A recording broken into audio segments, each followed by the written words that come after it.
गंजे हैं? क्या आपको नहीं पता आपके बाल क्यों झड़ रहे हैं या झड़ चुके हैं? अगर आपके बाल नहीं हैं, आपके बाल कम हो रहे हैं या फिर आप गंजे हो रहे हैं, तो ऐसे में ये शो आपको ज़रूर देखना चाहिए, क्योंकि आज सिर्फ और सिर्फ बालों की बात होगी। आइए सबसे पहले आपको आज का पहला महा उपाय क्या है ये बताती हूँ। क्या बार बार एक ही काम में आप असफल हो जाते हैं, चाहे नौकरी हो या शादी? चुटकी भर हींग अपने ऊपर से वार कर नॉर्थ डायरेक्शन, कंपास पे चेक कर लीजिएगा नॉर्थ डायरेक्शन कहाँ है, उस दिशा में फेंक दीजिएगा। और 3 हरी इलायची को दाएं हाथ में रखकर श्रीम श्रीम बोलें और उसे पूजा स्थल पे चढ़ा दीजिए। ये कीजिए, आपको रिलीफ होगा। उफ, इन हसीनाओं की जुल्फे तो कह ढा रही हैं। मैं जानती हूँ आप भी ऐसे ही बाल चाहते हैं, लेकिन आपके बाल तो खराब हो रहे हैं और गंजे तक हो रहे हैं। फिर क्या करेंगे? आपको जानकर हैरानी होगी, प्रदूषण और गलत खाने पीने के अलावा बालों का गिरना और गंजा होना कुंडली में मौजूद ग्रहों पर भी डिपेंड करता है। मैं बताती हूँ कैसे। लग्न के हिसाब से अगर देखें तो मेष, सिंह, तुला, धनु और कुंभ राशि वालों के बाल गिरने की समस्या दूसरों से ज्यादा अधिक होती है। शनि की बुरी नजर भी असमय गंजापन, बालों की सफेदी, रूखापन देता है और जवानी में ही बुढ़ापे जैसे दिखाई देने लगते हैं। राहु की बुरी नजर हो तो रूसी की समस्या, सिर में फोड़े, फुंसी, चकते बनना जैसी बीमारियों के वजह से बाल खराब होने लगते हैं। चंद्रमा और शुक्र की खराबी से अधिक जुकाम, खांसी की वजह से बाल गिरते हैं और सफेद भी जल्दी होने लगते हैं। मंगल के कोप में आने वाले बाल मांग की तरफ से पूरी लंबाई में गिरने लगते हैं। खून की खराबी या अनीमिया से ये रीजंस बन जाते हैं कि ये सिचुएशंस आ जाएं। ये तो आपने जान लिया कि कुंडली में किस प्रकोप की वजह से आपके बाल झड़ते हैं या खराब होते हैं, लेकिन इन ग्रहों को ठीक करने का उपाय क्या है वो आप जान लीजिए। गंजेपन से बचने के लिए, लग्नेश को मजबूत करने के लिए प्राणायाम करें और एक मुद्रा करें जिसे मांडू की मुद्रा कहते हैं। इसे बनाने की विधि क्या है ये जानिए। सबसे पहले मुंह को बंद कर लीजिए और जीभ को पूरे तालू से ऊपर, दाएं बाएं, ऊपर नीचे घुमाएं। इससे जीभ पर सलाइवा पैदा होगा। इसी को सुधा या अमृत कहते हैं। तालू से टपकती हुई लार बूंदों का जीभ पर अगर आप इसको लेते हैं अंदर, इस क्रिया को मांडू की मुद्रा कहते हैं। आप कुछ देर के लिए अपनी टंग की टिप को यहां पर लगा कर रख सकते हैं और मुंह को हल्का सा सॉफ्टली बंद करें। कुछ देर बाद आपको टिंगलिंग सेंसेशन होगा और ऐसे लगेगा जैसे कहीं कोई सेरम आप अपनी टंग पर कोई अलग सा फ्लेवर फील कर रहे हैं। यही वो लिक्विड है जो आपकी लाइफ में आपको बेटर करता है। आइए बात करते हैं आज के दूसरे महा उपाय के बारे में। क्या ससुराल में कोई आपसे खुश नहीं है? तो अपने फोरहेड के सेंटर में हल्दी और केसर मिलाकर बिंदी या तिलक लगाइए। ऐसा करने से जो भी आपकी तरफ देखेगा उसका मन आपसे अच्छे से बात करने को करेगा, क्योंकि आपका जुपिटर एक्टिव हो जाएगा और वो सारी खटपट भूल जाएगा। लेकिन एक बात का ध्यान रखें कि ये उपाय आपको शुक्ल पक्ष के पहले थर्सडे से शुरू करना है, तभी फायदा होगा। ये तो आपने जाना कि किस ग्रह की नाराजगी की वजह से बाल कम होते हैं, गंजापन आता है, लेकिन अब आपको वो लक्षण बताने जा रही हूं जिससे पता चलेगा कि आपके गंजेपन की वजह कौन सा ग्रह है। चंद्रमा जब ज्यादा पीड़ित होता है तो बाल पीछे की तरफ से यहां से गिरते हैं, यानी कि इधर से चांद दिखाई देता है और गोलाई वाला पैच बन जाता है। राहु की खराबी में बाल सिर के किसी भी हिस्से से पैच या गोलाई में सिर्फ एक पैच उड़ जाता है, झड़ते हैं, उतना ही हिस्सा गंजा हो जाता है। सूर्य भी गंजापन दे सकता है। खराब सूर्य की स्थिति में माथे से बाल झड़ना, ये हेयरलाइन जो है ये रिसीडिंग होनी शुरू हो जाती है, जिससे माथा चौड़ा हो जाता है। शनि की खराबी सिर के बीच के हिस्से के बाल गिराती है, ये हिस्सा गंजापन दे देता है और बीच से, मगर गोल शेप नहीं बनती है, टेढ़ा मेढ़ा पैच बनता है। मंगल और शुक्र के प्रभाव से मांग चौड़ी हो जाती है, मांग चौड़ी होने लग जाती है, चाहे साइड की चाहे फ्रंट की, और उस हिस्से से गंजापन आता है। जितने लोग उतनी तरह के बाल। किसी के बाल मोटे होते हैं, किसी के पतले, किसी के 2 मुंह के तो किसी के मुलायम। कभी सोचा है ऐसा क्यों होता है? आपकी फैमिली में ही गौर कीजिएगा, किसी का बाल दूसरे से मैच नहीं करेगा। इसके पीछे एक खास वजह होती है। हर बाल सामने वाले का नेचर बताता है। समुद्र शास्त्र के अनुसार सिर के एक होल में यानी कि एक पोर में एक बाल होना ही शुभ होता है। ऐसे बाल उत्तम होते हैं। लेकिन यदि एक से कई बाल की शाखाएं यानी कि जिसको हम स्प्लिट एंड्स कहते हैं, दो मुँहे बाल कहते हैं, अगर ऐसा होना शुरू हो जाए तो इसका मतलब सेहत खराब रहती है। ऐसे लोग दो विचार के बीच फंस कर रह जाते हैं, किसी फैसले पर नहीं पहुंच पाते और सफलता के लिए लंबा इंतजार करना पड़ता है। काले बाल जिस इंसान के होते हैं वो मानसिक रूप से सेहतमंद, काम करने वाला, विश्वास करने के लायक होता है। जिस इंसान के बाल कम उम्र में ही सफेद हो जाते हैं वो लोग बहुत टेंशन में रहते हैं और जल्दी ही मैच्योर हो जाते हैं। पतले बाल जिनके होते हैं ऐसे लोगों का स्वभाव उत्तम होता है। वो उदार, प्रेमी, दयालु, संकोची और संवेदनशील भी होते हैं।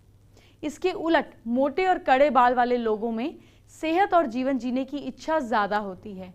सरल सीधे बाल जो हैं, बिल्कुल स्ट्रेट सीधे बाल, स्वभाव से सीधे और कहीं पे सरलता इनके अंदर होती है। ये काम को अपने ज्यादा दर्शाना पसंद करते हैं। बालों में सरलता की जगह अगर वेवीपन है, लहरीलापन है, तो ऐसे लोग विनम्र, सभ्य, आर्ट लवर, सच्चे दोस्त और दयालु होते हैं।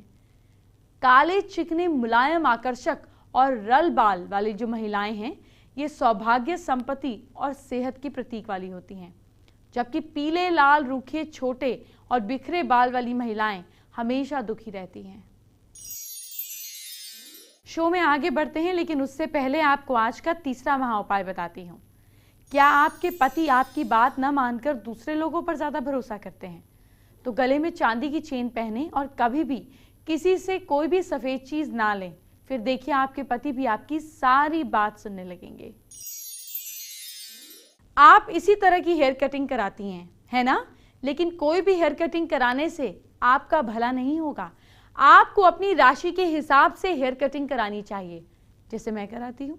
इससे आप सुंदर भी लगेंगी और आपका गुड लक भी स्ट्रांग होगा। तो चलिए मैं आपके पति और आपके लिए राशि के हिसाब से कौन सा हेयर कट कराना चाहिए पूरी जानकारी देती हूँ। मेष राशि वाले लोग अपने बाल इनको छोटे रखने चाहिए। आर्मी कट हेयर स्टाइल बेहतर होगा। वहीं औरतों को अपने बाल स्टेप्स में करवाने चाहिए। इस राशि की औरतें स्टेप कटिंग के अलावा घुंघराले बाल भी रख सकती हैं। वृश्चिक राशि वाले मेल्स को लंबे बाल अधिक सूट करते हैं। इस राशि के यंगस्टर्स अपनी हेयर स्टाइल के लिए बहुत सोचते हैं। इस राशि की महिलाएं बालों की कटिंग को लेकर बहुत ही ज्यादा एनर्जेटिक नहीं होती हैं। इन्हें बॉब कट बाल रखना पसंद होता है। मिथुन राशि के पुरुष अपने बालों की स्टाइल को समय समय पर बदलते रहना चाहते हैं और चाहिए भी। इन्हें लंबे बाल रखना बेहद पसंद होता है। वहीं इस राशि की महिलाएं अगर छोटे बाल रखें तो ज्योतिष शास्त्र के हिसाब से इनके भाग्योदय में परेशानी पैदा होती है। कर्क राशि के मेल्स के बाल कमजोर और पतले होते हैं। बालों से जुड़ी कई समस्याओं का सामना इन्हें करना पड़ता है। कर्क राशि के पुरुषों को छोटे बाल रखने चाहिए। छोटे बाल इस राशि के पुरुषों के भाग्योदय के लिए अच्छे होते हैं। वहीं कर्क राशि की फीमेल्स को भी अपने बाल गर्दन से कुछ लंबे ही रखने चाहिए। इस राशि की महिलाओं के लिए यू कट बेहद लकी होता है। सिंह राशि का स्वामी सूर्य ग्रह है। ज्योतिष शास्त्र के अनुसार सूर्य बालों का कारक ग्रह होता है। इस राशि के अधिकतर लोगों को बालों के अधिक गिरने की या गंजेपन की परेशानी रहती है। सिंह राशि के पुरुषों को बाल हमेशा छोटे रखने चाहिए और सिंह राशि की महिलाओं को भी बाल झड़ने की समस्या होती ही है। इन्हें अपने बाल छोटे ही रखने चाहिए। कन्या राशि के पुरुषों को ना तो अपने बाल छोटे रखने चाहिए ना ही बड़े, मीडियम इनके लिए बेस्ट रहेंगे। और इस राशि की महिलाओं को बेहद बड़े बाल नहीं रखने चाहिए। नॉर्मल आपकी चेस्ट लेंथ तक बाल आपके लिए बहुत अच्छे रहेंगे, आपके भाग्योदय के लिए बढ़िया रहेंगे। ऐसी फीमेल्स को अपने बाल सीधे भी रखने चाहिए, ये भी इनके लिए बहुत अच्छा है। अभी सिर्फ 6 राशियों की बात की है। 6 राशियों को कैसे हेयर स्टाइल रखना चाहिए वो जानकारी अभी बाकी है, इसी शो पर आगे दूंगी। लेकिन पहले एक और खास बात। आइए बात करते हैं आज की खास एस्ट्रो टिप की। क्या है आपकी बालों पर स्पेशल टिप, जानते हैं। देखिए, बाल झड़ते हैं, कम होते हैं तो बहुत डिप्रेशन होता है। आजकल नेचुरल थेरेपीज के साथ साथ बहुत सारे ऐसे तरीके भी आ गए हैं जिससे आप अपने बालों को रीग्रो करा सकते हैं। हेयर ट्रांसप्लांट से हेयर पैचिंग और तरह तरह के सेरम्स आपके बालों में इंजेक्ट किए जाते हैं। लेकिन जो खास बात है वो ये कि अदरक जो है ये बालों को बहुत स्टिमुलेट करता है, बालों की ग्रोथ को। बाल धोने से 1 घंटा पहले अदरक का जूस कॉटन बड से बालों में या कॉटन की बॉल से बालों में लगाइए। और अगर आप बदबू बर्दाश्त कर सके तो प्याज का जूस, इससे आपके बालों की ग्रोथ रीजनरेट हो जाती है। और इसके साथ साथ जब भी आप बालों में कोई तेल लगाएं तो कोशिश करें तेल के अंदर जड़ी बूटियां डाल के, जैसे रीठा, आंवला, इस तरह से जड़ी बूटियां डालकर धूप में इस तेल को कुछ दिन रहने दें। जब ये तेल अच्छे से पक जाए, जड़ी बूटियों का असर उस तेल में आने लग जाए, इस तेल को लगाइए। आपके अंदर कॉन्फिडेंस भी बढ़ेगा और साथ साथ आपके बालों की ग्रोथ भी अच्छी रहेगी। मुझे मालूम है अभी 6 राशियां बाकी हैं। बची हुई 6 राशि वालों को कैसे कराने चाहिए हेयर कटिंग, आइए जानते हैं। तुला राशि वालों पर कर्ली हेयर बेहतरीन लगेंगे। वृश्चिक राशि वालों को कर्ली हेयर कट कराना अच्छा रहेगा, लेकिन लंबे बालों के साथ आप रौबदार पर्सनालिटी की, आपकी जो रौबदार पर्सनालिटी है उसमें 4 चांद लग जाएंगे। धनु राशि वाले अपनी सिंपल लुक से भी सबका दिल जीत लेते हैं। स्ट्रेट बालों का लुक आपकी किस्मत को और बेहतर करेगा और आपको अट्रैक्टिव भी बनाएगा। मकर राशि वालों को कैसा हेयर कट कराना चाहिए? भाई, आप लोगों के लंबे बाल आपकी पहचान बन जाते हैं। मकर राशि वालों के बाल जितने लंबे हों उतना इनके लिए अच्छा है। कुंभ राशि वालों के लिए हम हेयर कट बताने की बजाय एक हेयर टिप देना चाहेंगे। कैसा भी हेयर कट लें, लेकिन जरा एक बार अपने बाल बांध कर कोई हेयर स्टाइल बनाएं। लोग तारीफ करते नहीं थकेंगे और बाल बांधने से आपका शनि कंट्रोल में रहेगा। मीन राशि वालों को ऐसा हेयर स्टाइल लेना चाहिए जो इनकी ओवरलुक को पूरे को चेंज कर दे, यानी कि एक ऑलराउंडर पर्सनालिटी की लुक देता हो। जैसे कि इनको अपने बालों को ऐसा करना चाहिए कि 1 साइड पार्टिंग या 1 साइड फॉलिंग, इस तरह से इनके लिए अच्छा रहेगा। अब आज का चौथा महाउपाय क्या है ये जान लीजिए। घर में सास बहू के झगड़े अगर खत्म ही नहीं होते हैं तो ट्यूसडे को मंदिर के बाहर बैठे गरीबों को सूजी का हलवा खुद बांटें। सिचुएशंस अपने आप आपकी तरफ मुड़ने लगेंगी। ये उपाय सास बहू कोई भी कर सकते हैं। मैं जानती हूं आपको किसका इंतजार है। ठंड के दिन है और बालों पर बात हो रही है, तो क्यों ना आपको कोई खास ब्यूटी टिप दी जाए। सर्दियों में बाल बहुत खराब हो जाते हैं। आपको विंटर सीजन में बालों की कैसे केयर करनी है, आइए जानते हैं।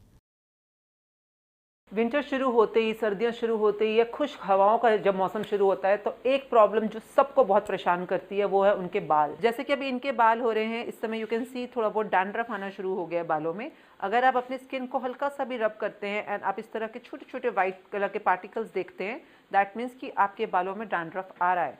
और डैंड्रफ जब आना शुरू होता है तो बहुत ज़्यादा चांसेस रहते हैं, क्योंकि आपकी स्किन के ऊपर एक डेड लेयर बनना शुरू हो गई है स्कैल्प के ऊपर, तो आपके हेयर फॉलिंग की प्रॉब्लम बढ़ सकती है। कि जो प्रॉब्लम होती है वो रूट से, अगर आप देखते हैं थ्रू अ मैग्नीफाइंग लेंस और थ्रू एचडी लेंस, आपको रूट से पता चलता है कि जो आपका जो एक्चुअल जो सेल है, जो हेयर का जो सेल है या आपका जो स्कैल्प है, वो कितना ज़्यादा अफेक्टेड है इस समय। इसके लिए इस तरह के जो ये हाई फ्रिक्वेंसी कॉम्स हैं काफ़ी इफेक्टिव रहती हैं।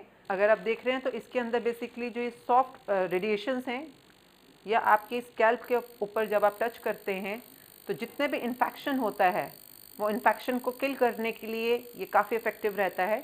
तो प्रोफेशनली हेल्प लेने से काफ़ी फ़ायदा होता है जब भी आपके हेयर में किसी तरह की प्रॉब्लम आती है। तो ऐसे केसेस में जब भी आप कोई भी, जैसे कि इस समय मैं जो टोनर यूज़ कर रही हूँ, अगर ये टोनर आप यूज़ कर रहे हैं, इसका आप ड्रॉप कर रहे हैं, साथ में अगर आप अल्ट्रासोनिक यूज़ करें, अल्ट्रासोनिक जो होता है, जैसे गैल्वेनिक्स होते हैं वो 3rd लेयर तक पेनिट्रेट कराता है, उसी तरह से जो अल्ट्रासोनिक होती है, जो भी आपके अगर हेयर फॉल की आप ट्रीटमेंट ले रहे हैं या आप बालों के अंदर कुछ भी डैंड्रफ का या लस्टर का या टेक्सचर का प्रॉब्लम का ट्रीटमेंट ले रहे हैं, तो इस तरह से अल्ट्रासोनिक पेनिट्रेशन जो कि सैलून में ही पॉसिबल है, एक प्रोफेशनल ट्रीटमेंट के थ्रू ही पॉसिबल है, इससे बहुत अच्छा इफेक्ट आता है। तो इस तरह बालों में आप चाहे टोनर लगाकर, जैसे अभी हमने बालों में टोनर लगाया हुआ है और साथ में थोड़ा स्टीम दे रहे हैं, तो इस तरह से जब आप स्टीम देते हैं तो आपके बालों के अंदर जितने भी सेल्स होते हैं या पोर्स होते हैं वो ओपन अप होना शुरू हो जाते हैं और उसके अंदर पेनिट्रेशन है वो ज़्यादा स्मूथ हो जाती है। तो मेक श्योर कि आप विंटर्स में या जब भी आप सैलून ट्रीटमेंट करवा रहे हैं तो स्टीम प्रॉपरली अपने स्कैल्प पे ज़रूर ले रहे हैं। वाइब्रेशंस अगर आप लेते हैं, वाइब्रेशंस के लिए आप अलग अलग ट्रीटमेंट, अलग अलग टूल्स यूज़ कर सकते हैं। बट जैसे कि G5 वाइब्रेटर होता है जो कि बॉडी के लिए यूज़ करते हैं, हो सकता है आपके घर पे इसका सॉफ्टर फॉर्म हो, बट मेक श्योर कि आप इसको रेगुलरली अपने बालों पे भी यूज़ कर रहे हैं। आप चाहे तो इसको डायरेक्ट भी यूज़ कर सकते हैं। Make sure you are using the best of all the techniques और आपके बाल बिल्कुल दमकते हुए, हेल्दी और बहुत ही ज़्यादा हाइजीनिकली ब्यूटीफुल लग रहे हो। एंटरटेनमेंट की बात बाद में, पहले आपके कल आपके फ्यूचर को संवारते हैं। एक छोटी सी टिप को फॉलो कीजिए अपनी राशि के हिसाब से और चीज़ों को बेहतर कीजिए। सबसे पहले मेष राशि की बात। मेष राशि के लोग गरीबों को ऊनी कपड़े या गर्म कपड़े दान में दीजिए, आपके लिए बहुत अच्छा रहेगा। लक साथ दे रहा है आपका 70%। वृश्चिक राशि के लोग टॉरेंस, कल किसी भी काम में दोस्तों की सलाह ले लेंगे, फायदा होगा। भाग्य साथ दे रहा है आपका कल 68%। मिथुन राशि के लोग कल बहन से झगड़ा बिल्कुल ना करें, भाग्य साथ दे रहा है आपका 59%। कर्क राशि के लोग डॉग को रोटी खिलाइए आप, किस्मत साथ दे रही है आपका 69%। सिंह राशि के लोग बेड पर नीली चादर बिछाइए, लक सपोर्ट कर रहा है आपको 59%। कन्या राशि के लोग आदित्य हृदय स्तोत्र का पाठ कीजिए, भाग्य साथ दे रहा है आपका 72%। तुला राशि के लोग शाम को घर में कपूर जलाइए, किस्मत साथ दे रही है आपका 75%। वृश्चिक राशि के लोग गरीबों को लाल चीज दान करें, भाग्य साथ दे रहा है आपका 67%। धनु राशि के लोग कल गर्म पानी जरूर पीजिए, किस्मत साथ दे रही है आपका 64%। मकर राशि के लोग अपनी भाषा पर, अपनी जुबान पर कल काबू रखें, किस्मत साथ दे रही है आपकी 50%। कुंभ राशि के लोग गरीबों को तेल दान कीजिएगा, लक सपोर्ट कर रहा है आपको 63%। और मीन राशि के लोग सुबह बुजुर्गों के पैर छुएं, भाग्य साथ दे रहा है 74%। शो के आखिर में आज का 5वां महा उपाय भी जान लीजिए। क्या आप टेंशन में रहते हैं, टेंशन दूर नहीं हो रही? रविवार की रात को सोते समय चांदी या स्टील के ग्लास में थोड़ा सा कच्चा दूध डालकर उसे बेड साइड रखकर सो जाएं। आप उस दूध को मंडे को सुबह जल्दी उठकर बबूल के पेड़ पर चढ़ा दीजिए। अगर मैं आपसे कहूं कि कुछ खाने भर से आपके दुख दर्द दूर होंगे, आपके ग्रह शांत होंगे, तो आप क्या कहेंगे? आपको हैरानी होगी, लेकिन हैरान होने की जरूरत नहीं, मैं जो बोल रही हूं वो जरूर होगा। कल इसका राज खोलेंगे। अभी चलती हूं, बाय बाय, टेक केयर।